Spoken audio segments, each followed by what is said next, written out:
At 4 a.m., within the battle occurring in Albuquerque, there were many different combat occurrences still raging all throughout the battle space or area of operations, or AO, as the operation to capture the many objectives of Albuquerque was still ongoing, as the 18th ID of Pakistan, or Infantry Division, and the 3rd Armored Brigade of Iran's regular army, not their IRGC, were in full swing as it pertained to their operations in terms of their movements, as early on, massive artillery bombardments from all of the artillery battalions present, including the 1 battalion of the 3rd Iranian Armored Brigade, firing their self-propelled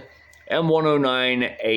A1 howitzers in support of their brigade's operations within their quadrant of the battlefield, everything below I-40 but east of Rio Grande River, with everything else falling under the responsibility predominantly of the 18th ID. Although there could be some overlap, as was seen with the fighting in the Kirtland Air Force Base as a single battalion moved in to block escape from the north. Early in the fighting, the rest of the fighting was mostly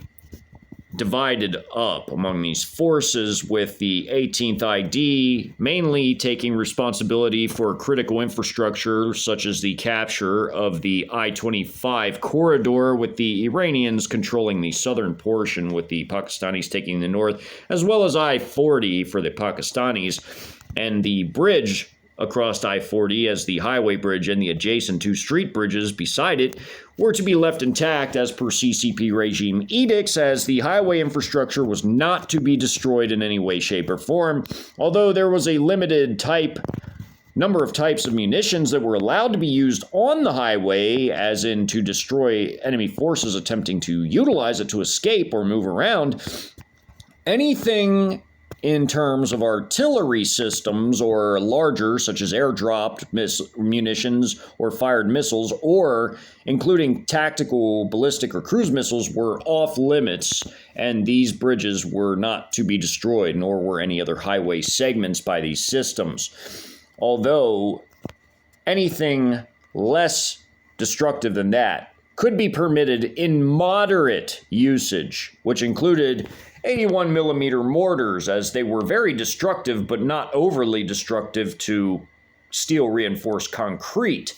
as well as also loitering munitions such as the Iranian Shahed 238s, which with their HE warheads or especially fragmentation warheads were especially tolerated, as they would cause absolutely minimal damage to the concrete, but would be enough to destroy vehicles such as light-skinned civilian vehicles, such as technicals, although the HE was still sanctioned for the use against targets on these bridges. But the mortars and loitering munitions, and even strafing attacks from the fighter aircraft and also ground attack aircraft, would be allowed from their nose cannons, as these systems would be frequently used to patrol the interstates and other highways. They would often catch enemy personnel attempting to utilize these roadways, although many thousands of automobiles by this point had been clearly abandoned throughout the entire city and on the local highway infrastructure. And although others would be using the highway, such as the external invasion forces, as this key node was to be captured, as capturing all key nodes along the critical invasion routes was absolutely of dire importance for obvious reasons, so that the logistical forces that the combat forces depended upon would not be harassed, as these areas would be fully secured, as urban terrain was the best terrain from which to launch attacks against weaker vehicles, such as logistical type vehicles and administrative and command vehicles, and hence this node had to be controlled. And the Iranians would be responsible for the highway segments in their quadrant, namely I-25 running through the south of the city, and the Pakistanis for the rest of it, and the Reeves Power Generating Station and the highway bridges, as well as the Double Eagle Airport and their pontoon bridge recently laid, which they had just successfully defended against 2 different attacking elements. Although they were inadvertently attacking the area, not realizing necessarily that the pontoon bridge was there, except for the armed reactionary civilians that refugees fleeing the area had told them about the activities of the combat engineers before the other forces moved into the areas from their nearby CCP regime properties. And thus, when they attacked, artillery forces of each artillery battalion of each of the two brigades comprising the whole 18th ID had committed one firing battery each to pummel the armed reactionary civilians, conducting a disjointed assault against the PB-79A pontoon bridge, which is also heavily defended by combat engineer forces, and even an air defense battery was committed into the area with their Type 59-1 57mm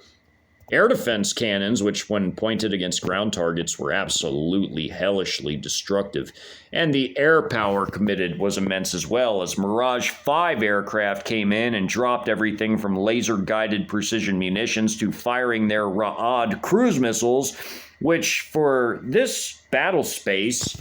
had an insanely long range and were being used within a relatively confined area, as it was only a 30-mile area north to south by 15-mile east to west total area. And the Ra'ads would not be flying nearly as far as their actual range would permit, and would be utilized in far shorter ranges against closer targets to these Mirage 5 aircraft orbiting the area, along with the JF-17Bs of the Pakistani Air Force and J-10s and JH-7s of the PLAAF, as the JF-17Bs, J-10s, and JH-7s, and of course the Mirage 5s would see ample action in this particular battle. And as the fighting within the 2-mile by 4-mile area, as it was 2 miles east to west on each side of the Rio Grande in northern Albuquerque, and 4 miles north to south, which encompassed Rio Rancho, an outer suburb wherein the actual pontoon bridge was constructed, as well as also northernmost Albuquerque, slightly to the southeast by barely half a kilometer away, another battle was brewing. At the same time, as fighting was now breaking out at exactly the same time at 4 a.m. as the fighting would break out, as this same mechanized infantry battalion that sent forward an advance company, or their first company to cross the river, to engage the American forces in battle, as the two companies, Alpha Company and the Mechanized Infantry Battalion, one of two of the 1st of the 200th, moving north with Alpha Company, which was of the 2nd of the 198th, a whole different battalion, which itself was part of the 155th Armored Brigade Combat Team, which itself was part of the larger 36th ID of the Texas National Guard, had been sent into the area to conduct interoperability training with the 1st of the 200th's elements in the area, which were commanded on an ad hoc basis by the XO of the battalion, which was a major, as the battalion commander was in the north in Albuquerque, with the rest of the battalion and their comprising companies guarding the regime quarter of the city and their personnel, while the Russian forces in that area of the 8th Combined Arms Army, a massive force, as they were over 60,000 strong, comparable in size in the same weight class as a PLA group army, which usually themselves, as the PLA group armies, had between 50 and more thousand troops per group army, as there were some large group armies as well. But typically, a Russian combined arms army was 60,000 plus and was usually larger than many of the PLA group armies, although again, there were some large group armies that were even larger than the Russian combined arms armies. And the Russian forces also had a VVS detachment, or Russian Air Force detachment, that operated rotary aircraft such as the Mi-17s, which were utilized on two different missions. One as a logistical resupply aircraft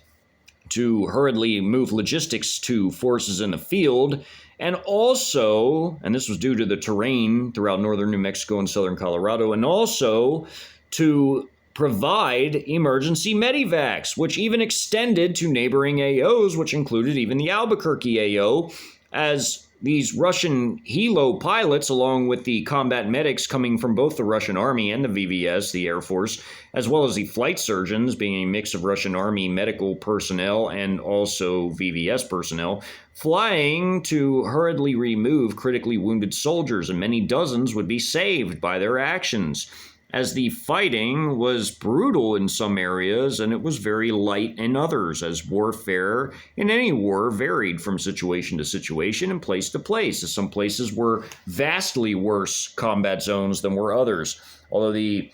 superior firepower, ISR capabilities, loitering munitions, and FPV drones, the whole drone doctrine built into the Russian and Chinese militaries, for one, was massive. And the firepower, as these were also very heavy forces in terms of their artillery, which included both howitzer and rocket. Also, their armor forces were immense, as were their mechanized infantry forces and their associated vehicles with their loitering munitions as well. And the air power was massive of the coalition, as the coalition forces, besides even just the Chinese and Russians, had immense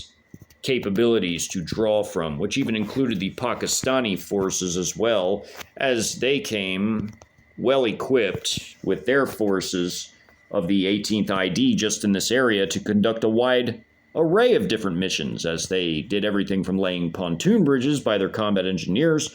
to essentially rapidly seizing control of specific infrastructure, which would include what was occurring now very early in the invasion, as the Pakistani forces of the mechanized infantry battalion that had ended up losing a combat platoon from its advanced company, the first to cross the bridge, that is. Although this had occurred, that company would be pulled back and utilized as a rear echelon security element, as they had two remaining combat platoons that were still intact. Although one platoon had lost all its vehicles and most of its troops, they still had the headquarters platoon and the two other combat platoons. And the 5 fresh companies that had crossed of the battalion would be moving further to the south and also to the east. As they were moving southeast, they would clash with armed reactionary civilians who were trying to take refuge within the Reeves power generating station, who thought wisely, and they were correct, that the coalition forces would not destroy the critical infrastructure, such as the power plants and water treatment facilities and airports and other such infrastructure. And they proved to be correct, because this was actually true, because the Chinese wanted it for their new colony intact as much as possible. And the weapons utilized within and around such places would be limited to very light usage of weapons, which sometimes was to the detriment of the troops involved in capturing them, but nonetheless, it was a requirement. It was an edict by the CCP regime, one that their allies would have to follow as well. As although they successfully, the advanced company of mechanized infantry moving across the bridge first, had successfully destroyed the Alpha Company of the 2nd of the 198th, as well as the mechanized infantry, who didn't put up as much of a fight because their vehicles were weaker and the 40mm autocannons were far too much for them. Even the 12.7mm heavy machine gun was too much for the armor personnel carriers, the M113s, as they could not withstand that type of firepower, especially not even the firepower utilized by both the combat engineer dismounts and the mechanized infantry dismounts, as the combat engineers and mechanized infantry were both armed in a comparable manner and both took part in smashing the American armor and mechanized infantry, as even the combat engineers of one platoon of the company that was across the river on the on the eastern side, guarding the eastern bank, would move into an apartment complex and fire anti-tank weapons to help finish off the American tanks, who ended up crippling one Pakistani mechanized infantry combat platoon, destroying a line of their vehicles, destroying their IFV version of their Al-Fad, as well as their 4 APCs following it, as well as also crippling multiple numbers of their dismounted troops taking cover inside of a shopping center structure, as they fired a few 120mm shells into it, as the Pakistanis returned fire first, as the Americans were about to fire with their anti-tank weapons. And the fight, though intense, did not last very long, but the fire rendered from the 2 shots of 120mm fire into the building with their Frag T shells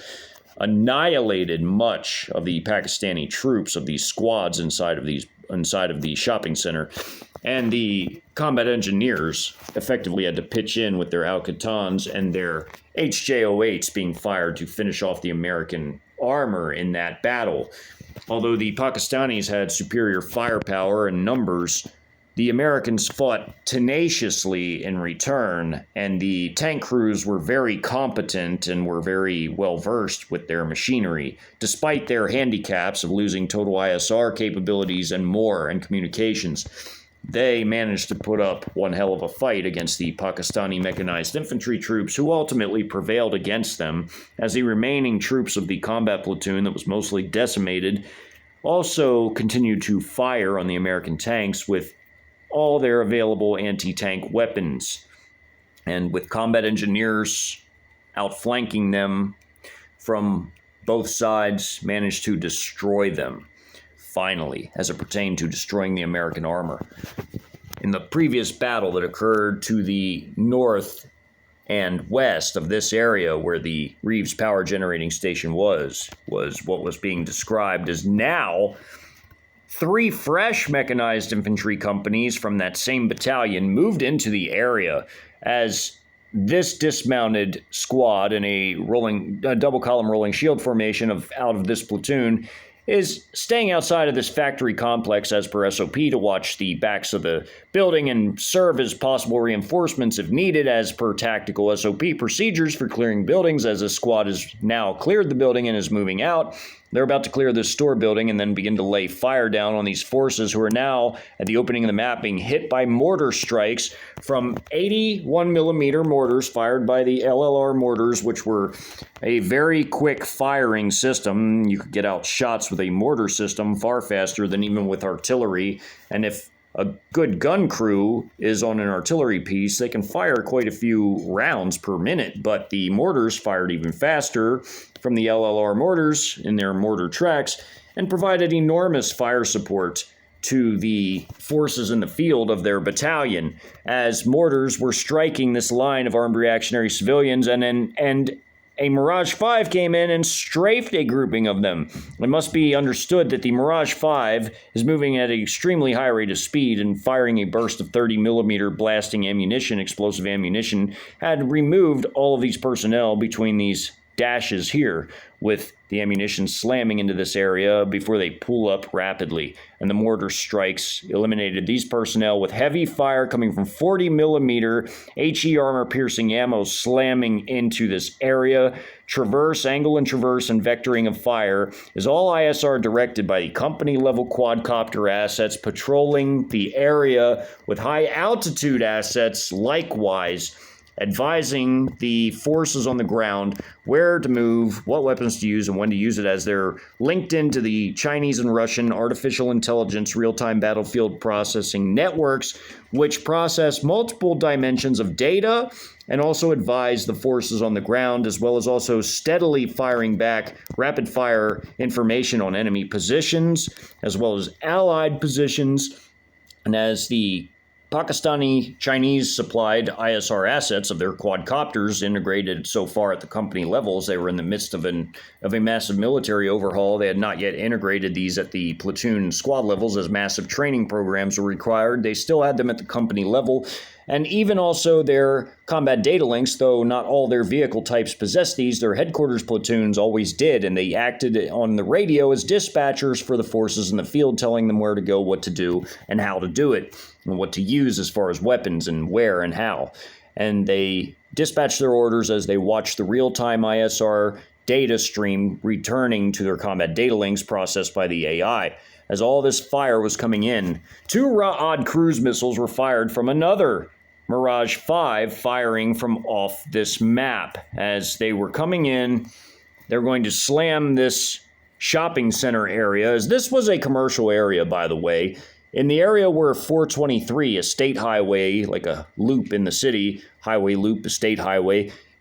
is below the ground level, below the street level of these streets, as it was down lower in the ground, and the stilted area is I-25. And these stores are all stores we all know. This is the hunting and fishing store that many people know. Starts with a C. This one, ironically, is a Target, literally, ironically. That's the name of the store. These are hotels, Green Tree, Marriott, another one here, Circle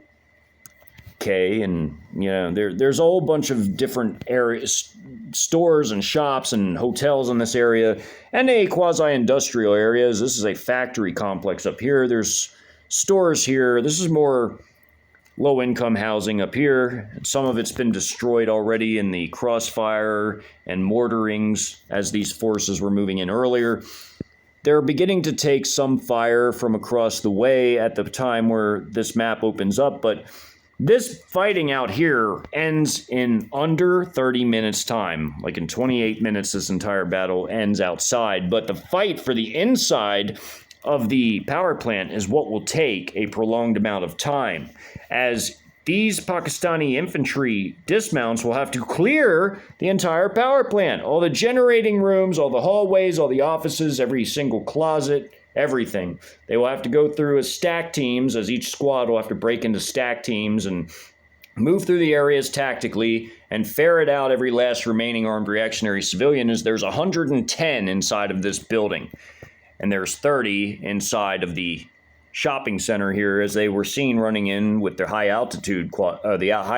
assets, which also were seen by the lower altitude quadcopter assets, as the satellites, high altitude drones, and quadcopter assets all overlay to provide a real-time, ever-evolving, fluid, moving, updated battlefield situation as far as receiving steady updates of information on the changing battlefield conditions. As these Ra'ads fly into this building and blast it to complete rubble, this mortar striking at the same time, cutting down these armed reactionary civilians, as many civilians moved into this area originally because they had wanted to take refuge in the power plant, but they ended up staying outside as they heard the fighting going on. Some were trying to move into the area to challenge the Pakistani troops moving through the area. Both the dismounts from their vehicles, as this squad is dismounted from this APC, is moving in a line formation here,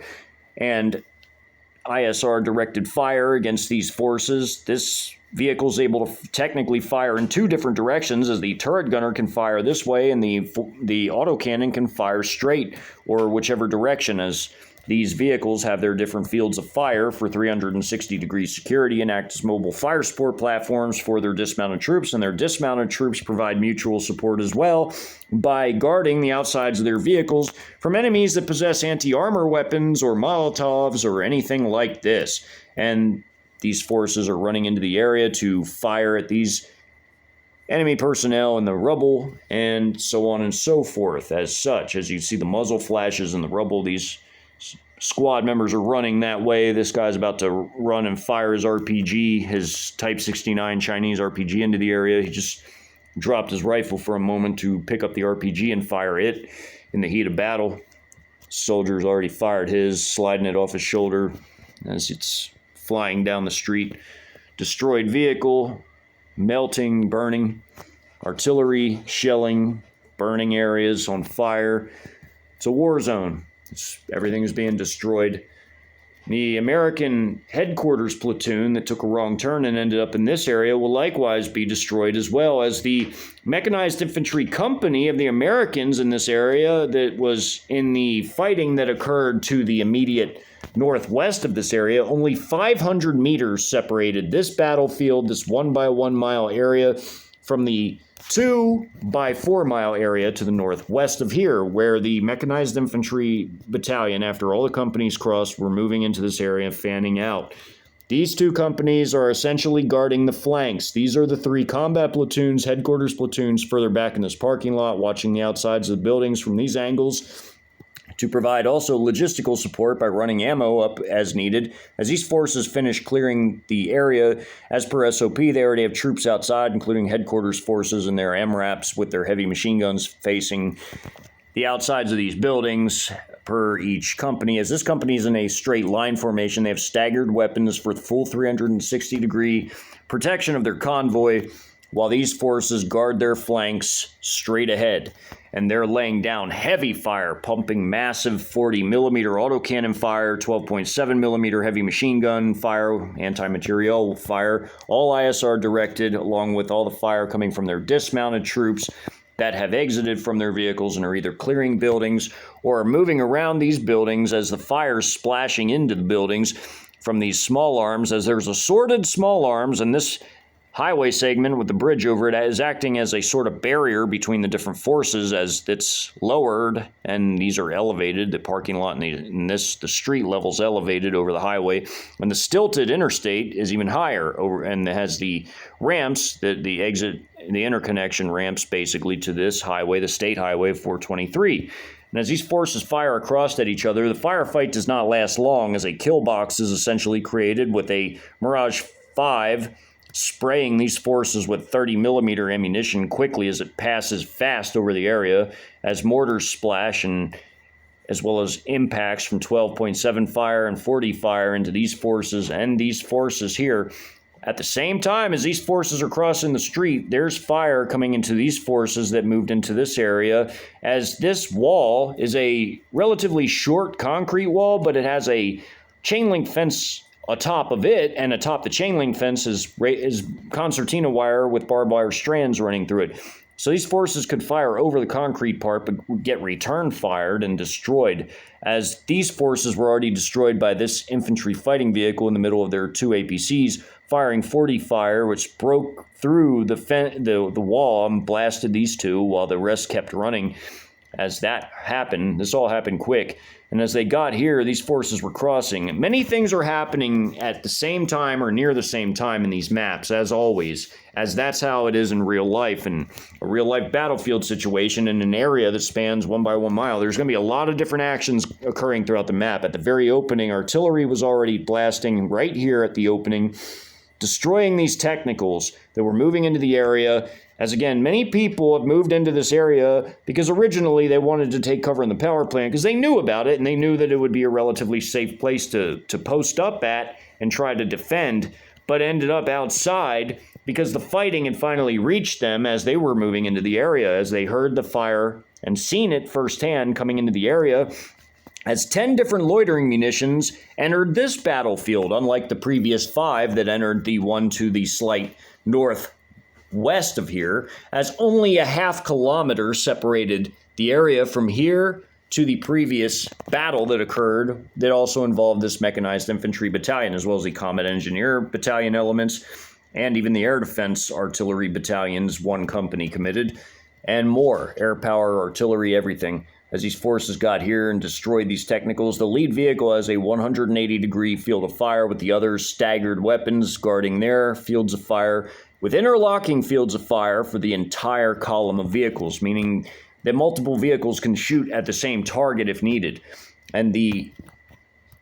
incoming loitering munitions strike various targets within the power plant campus and in other areas, as these armed reactionary civilians got on the roof of this building as they came up the roof access on this multi-floor building, a hotel. They would be hit by a loitering munition strike because they had brought Molotovs with them that they had time to make and put together. They actually had the implements to do it in front of them, the gas and the bottles, everything. They were destroyed by a Shahed 238 strike right onto the top of the roof of the building, destroying them, annihilating them as they were fatally exposed. And being exposed in the information age battlefield is very dangerous. You do not want to expose yourself. If you have no way to defend the airspace and you're out in the open and you're on a tall area, you're as good as dead. If the ISR system sees you, you can be destroyed because something's going to be sent to destroy you. Whether a loitering munition, maybe a mortar strike, artillery, it could be anything. Missile. As this vehicle would also get struck by the other Shahed 238 here, this technical. While these vehicles are being destroyed at the same time, including these personnel, by the fire coming from the lead vehicle and the vehicles behind it of the APCs of the same platoon, firing their heavy machine guns, which shred up these personnel behind this shop right here, these personnel, and the vehicles. They're just shredding through them, as well as the fire coming from the two companies on each flank guarding the flanks, laying down heavy fire with the mortar company, the fire sport company, dropping mortars all over the place that are ISR directed. As this group fled before the missiles struck this shopping center,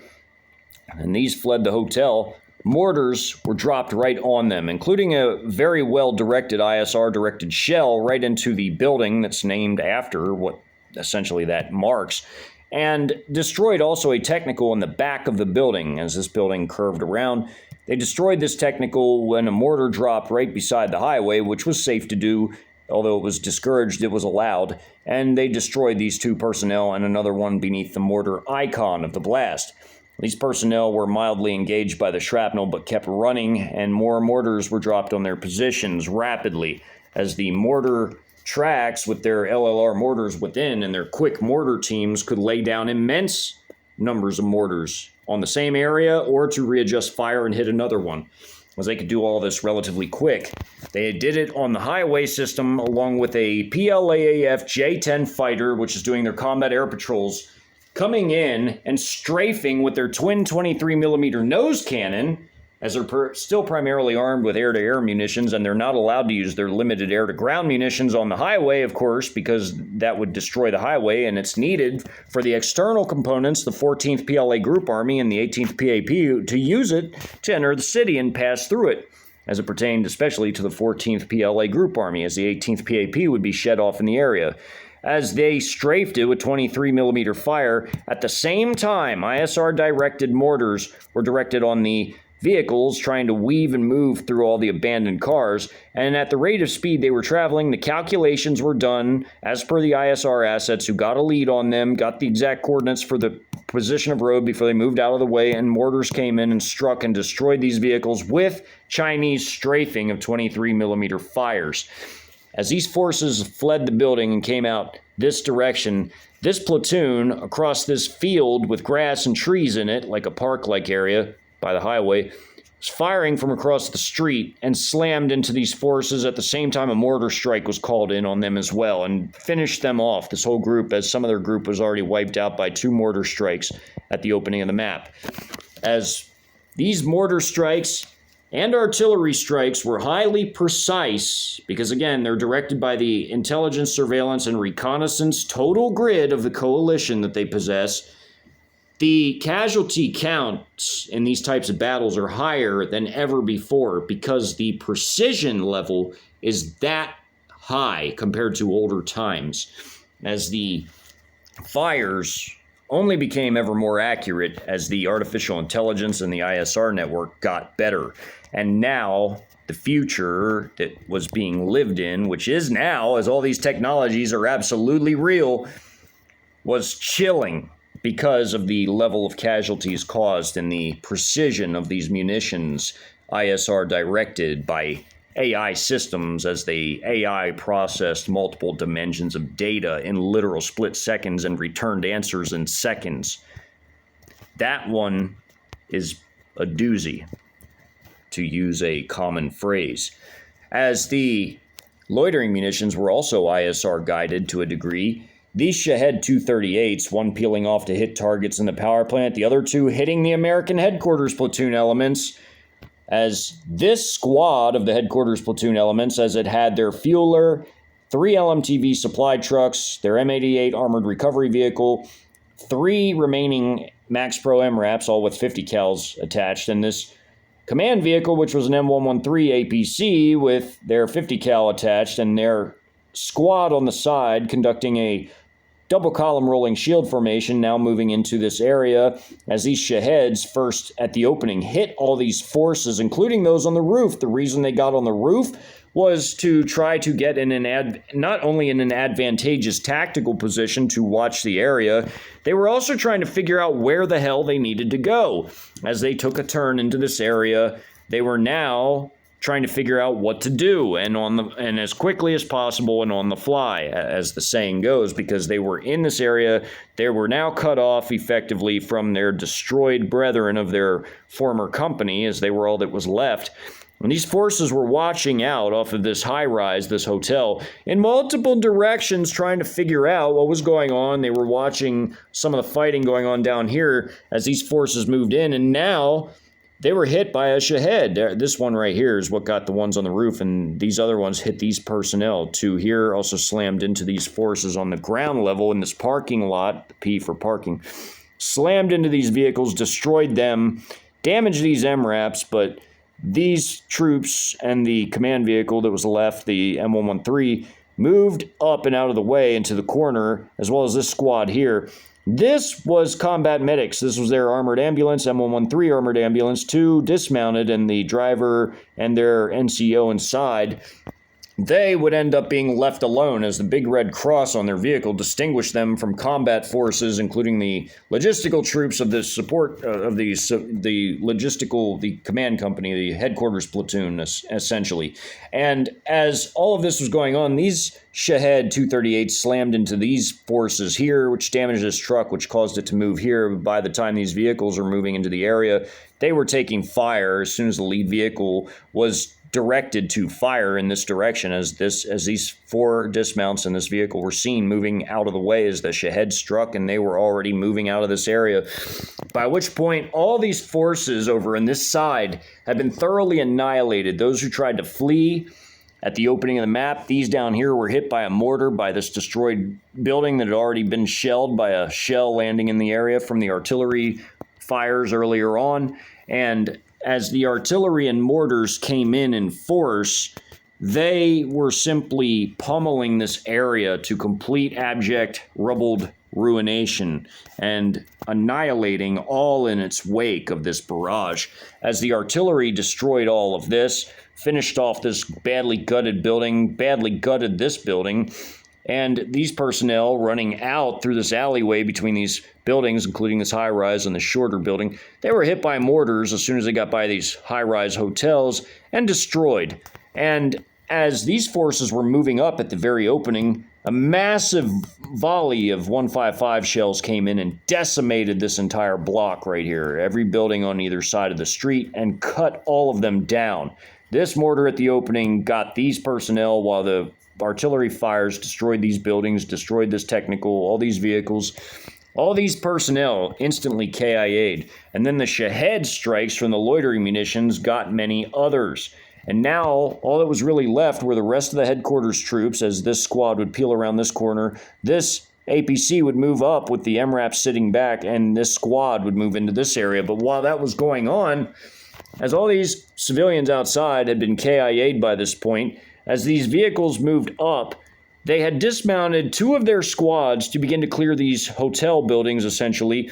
And as they moved through these buildings and thoroughly cleared them, one squad went to clear this building while the other took out the outdoor position as per SOP for building clearance, as vehicles or troops are always outside to watch the outsides of the buildings and possibly be reinforcements if called to do so. And as they got to the top floor, they got on the roof access and took to the roof, and now they were scanning the entire area from higher up, while this squad stayed on the ground level and scanned the ground level. They now had tactical control over this whole area from the rooftop, and plus their company level ISR assets were on steady patrol, but now they could fire down at enemy targets with their anti-armor weapons / anti-personnel weapons, as these were also devastating against personnel. There are light machine guns, like their Type 56-1s, or their RPDs, essentially, and their riflemen, as well as also firing Al-Qatans, which are a devastating anti-tank weapon, 100 millimeters, larger than the AT-4s, more devastating, more destructive, and could actually destroy a tank as long as there wasn't ERA or NERA, a pleak armor protection, and the HJ-08s, which were a wire-guided and devastating anti-tank missile that the Pakistanis possessed the Chinese versions that they imported as well as license-produced. And these forces could utilize all this weapon, all these weaponries, all the weaponry they possess from this rooftop, as well as the troops on the ground. And they were also doing this in this area to protect their vehicle column moving through, as they're guarding the flanks, as flank guarding is very important. Intersecting fields of fire, controlling the area with sectors of fire.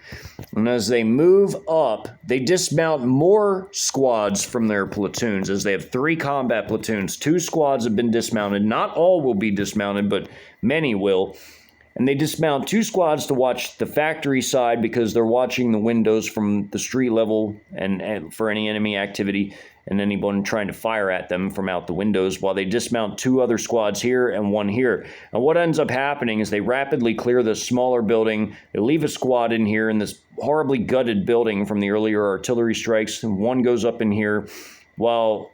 this other squad clears this building already as the squad enters. And the squad that entered from this building, while the second squad, as 2 went in, would stay in this building. 1 would go in this building that was cleared by this squad. This squad would go to the rooftop, while the other squad that went in, as this squad and this squad went in, from 2 going in here, 1 would go in and 1 would go in here. And then they sent 1 squad in here, while the other squad that got to the roof would help these 2 squads of dismounts and the vehicles fight off these remaining American headquarters troops, as the ISR assets already knew they were there, because of course the Shaheds already destroyed most of them, minus the combat medics who they mostly left alone, because again, the coalition for the most part upheld the Geneva Conventions, although they bent them frequently. They didn't outright ever break them. And if they saw combat medics and they stayed out of the way, they generally left them alone. Although if they were in the way, well, then it was essentially an oops, sorry type of situation, but they got annihilated with the rest of the forces. But since they were staying back, they were mostly concerned with the combat elements of the headquarters platoon of the now annihilated mechanized infantry company that was fighting in the most recent battle between 2 and 3:30. Although this battle began at 4 and would officially last until just before 5:30, as the fighting outside before advancing to the plant only took 28 minutes. All of these actions were happening quick. That must always be kept in mind. This is all happening extremely fast, from the opening of the map to all the mortar and artillery strikes and imminent inbound artillery strikes, to the cruise missile strikes slamming immediately into the building, and a strafing attack opening up with mortar strikes and heavy fire coming in from the flank clearance companies on either side, which also had troops clearing these buildings, by the way, as they all moved into the area, with troops on the back of the vehicle to watch the back, and headquarters platoons sitting further back in the parking lot of this industrial site, as well as this company's head HQ platoon sitting further back beyond these rubbled buildings and homes, while this whole company is moving up with its combat elements with its HQ platoon further back. And the rest of the battalion, as there were still 2 other fresh companies that were guarding the rear flank, as well as even the mortar company or fire support company and the headquarters and support company, which is the entire command and logistical forces of the whole battalion, as this was the whole battalion moving into the area. And this was only 3 companies. Plus, there was the 6th company, which was the first company to cross, that fought the American armored forces that lost virtually a whole platoon, including the vehicles of their mechanized infantry. But they still had 2 full combat platoons in their headquarters platoon, and they were kept in the back along with the headquarters and support company to act as a rear echelon security element, since they lost virtually a whole combat platoon, minus a few soldiers, which they stayed back with their 2 combat platoons remaining, and their headquarters and logistical, their logistical platoon, their HQ platoon, which was their command and logistical forces, with the actual headquarters and logistical company, which was also staying back with the fire support company. So there were 8 total companies, and out of the 6 mech infantry companies, 1 had lost a full combat platoon, but still had 2 remaining, and some of the mostly decimated platoons, some soldiers that were still okay. I mean, not very many, but they lost virtually the whole platoon, minus a small handful of troops. And those forces of the 2 remaining combat platoons, the tiny handful of surviving troops from the platoon that got virtually decimated by the American armor, and the headquarters platoon were staying back with the fire support company and the headquarters and support company to act as their rear security, essentially, with the other 2 fresh companies staying back as well, but to guard the outer perimeter, while in the middle was the mortars headquarters and the company that lost a platoon guarding them. like a large wagon circle, if you will. But these forces guarded the flanks of the attack as this company moved in, and now dismounted squads that moved into the area. Now that they were on the roof, this building was shorter, of course, than this building, which had a roof access, as the roof access was right here where they turn around. They fired anti-tank weapons down and destroyed these MRAPs that didn't even have a chance to fight, and also fired down at these members of this squad that survived the earlier Shahed strikes, although this squad was decimated on the roof.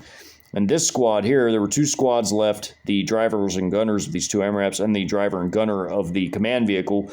which was the company captain effectively now, and the first sergeant of the mechanized infantry company that was virtually all destroyed in the other battle. And as they moved up, the first sergeant was firing the 50 cal, which was crazy at this point, but that's how it was. And two more squads were dismounted, which bounded tactically and covered. This one first laying down fire, and this one then also laying down small arms fires. They had intersecting fields of fire diagonally. They could both vector fire at this side at one time, or at this side, or a combination thereof, or mixed up where some of the troops fire over here while others keep laying down suppressing fire. But they had troops up on the roof too as well, firing down at these forces. So effectively, these forces were taking fire from above them and on the street level, as well as also from the vehicle-based fires. So this firefight was exceedingly short. It was a matter of seconds as the very powerful 40mm autocannon of the IFVs, as there was one IFV by this point in time in this area, as well as the vehicles that were APCs in the line of vehicles that were by this time in this area where the street was, where this intersection was, where the street went into the plant and this street intersected. They were firing heavy machine gun fire, 40 autocannon fire, anti-tank weapons from the dismounts, including those on the roofs. These guys were decimated in a matter of seconds, including the APC, the M113, which looked very much like this as it was hit by rocket-propelled grenades, Al-Qatans, an HJ-08 anti-tank missile. I mean, there really wasn't much left of it. I mean, all the road wheels were gone. It was worse looking than this. The 40mm fire as well just shredded up the personnel. And instantly the armored ambulance would go into action, and these forces would move up cautiously, but they would be informed by the men on the roof and the quadcopter ISR assets, which would relay the data to the combat data links of the headquarters platoon, who would then radio back to these troops in the field what to do. And they were told to take these personnel prisoner, which they did, and they allowed them to continue doing their job, which essentially now was to look for any survivors, which there were none, but to also then take care of the KIAs as they would watch over them, as they had now taken them POWs. They raised up their hands and surrendered, as well as their ambulance surrendering their vehicle too. But they were allowed to look for survivors among the deceased here, and from earlier KIAs from the Shaheds, and also now from this firefight that broke out. And as they broke through the main gate, which had been closed by those inside, as the civilians managed to roll it closed and try to lock it, they just smashed through it with their lead IFV and rolled right up to the doors and dismounted two squads to go in the main building and one squad to check this building, as this squad then came out on the roof to watch over this sector of fire on the roof. And the other two squads proceeded to methodically go through this entire building, which took another hour. Again, this battle would end just before 5:30 a.m., minutes before. As they had to go through this entire building as stack teams, as these two squads broke up into stack teams. This squad was now on the roof of this part of the building. And they would have to go through and clear out these 110 civilians. They would end up losing two troops from each squad clearing this building. But basically, they lost really nobody up until that point in time, other than one other soldier in the firefight that broke out in this area between these dismounts and these personnel here. They lost one soldier in this squad, and that was it. That was all they lost. Nobody was KIA'd over here. Though they were engaged, nobody was KIA'd. They had a few WIAs out of these dismounted troops of these squads here, but nobody was KIA'd. The firepower vectored in this battle here was so intense and so massive, from the artillery, from the mortars, from the very potent air support coming from the J-10 strafing the technicals on the highway trying to flee the city in that manner, as well as the loitering munitions support coming in from the Iranians firing 5 extra loitering munitions this time, as they had a high demand for loitering munitions throughout the entire battle space, but they always tried to help their ally when they could, with what they could, and they managed to fire 5 additional ones in this battle compared to the battle that occurred by the north of the city by their pontoon bridge in the Rio Rancho outer suburb where North Albuquerque meets Rio Rancho.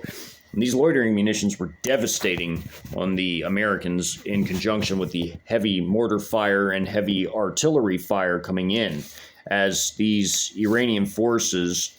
had decimated their opponents, including with their very powerful air support coming from their Mirage 5 as well. Actually 2, because one had fired Ra'ads from a distance. Although it wasn't shown on the battlefield, the smoke trail was, and these 2 Ra'ads came in and destroyed this entire building, which completely destroyed this pizzeria too that's in the shopping center, and annihilated the 30 armed reactionary civilians inside, and also caused some KIAs on the outside of those who were close to the building at the time of the strikes. And the rest were decimated by intense ground fire, as well as intense mortar and artillery fire and loitering munition strikes. It was all very potent and destructive in this battle, as the firepower continually rained down non-stop on the defending forces as the coalition let all hell loose, nearly literally. So the firepower in this battle, again, was immense. In the next installment, the battle occurring within the area of the I-40 bridge will be covered next, as the final remaining American Army company of mechanized infantry, minus the support platoon, which would be lost in downtown and destroyed by heavy return shelling, as the howitzers of many of the batteries will have been resupplied and ready to go again after also brief maintenance activities. The last remaining company, which is a mechanized infantry company from the 1st of the 200th, besides the other that was destroyed with Alpha Company of the 2nd of the 198th, will be destroyed by the I-40 bridge and its adjacent immediate 2 street bridges, as the combat engineers of the Combat Engineer Battalion would fight savagely for control over the bridge, as these forces were heavily armed, as was the other Combat Engineer Battalion, just as were the mechanized infantry, and would be joined by their armor moving into the area of their Al-Khalid main battle tanks, their Viper infantry fighting vehicles, and their Taha armor personnel carriers, as well as also immense air support from their Mirage 5s of their Mirage 5 squadron. As again, not all of them have jettisoned all their payload, and some would be called in for close air support in this operation, as the combat engineers would fight feverishly to defend their holdings along the river, as they had to secure the crossing and not allow anyone across, not refugees, and definitely not armed reactionary civilian combatants, and especially not the military personnel, as that was their prime directive, to prevent them from crossing at all costs, as the American mechanized infantry would attempt to fight to cross the river with their Bradley infantry fighting vehicles and their APCs in the form of their M113s, but would be decimated in the effort, as heavy artillery support would be utilized in this operation, as well as also the armor coming into the battlefield to assist, and air power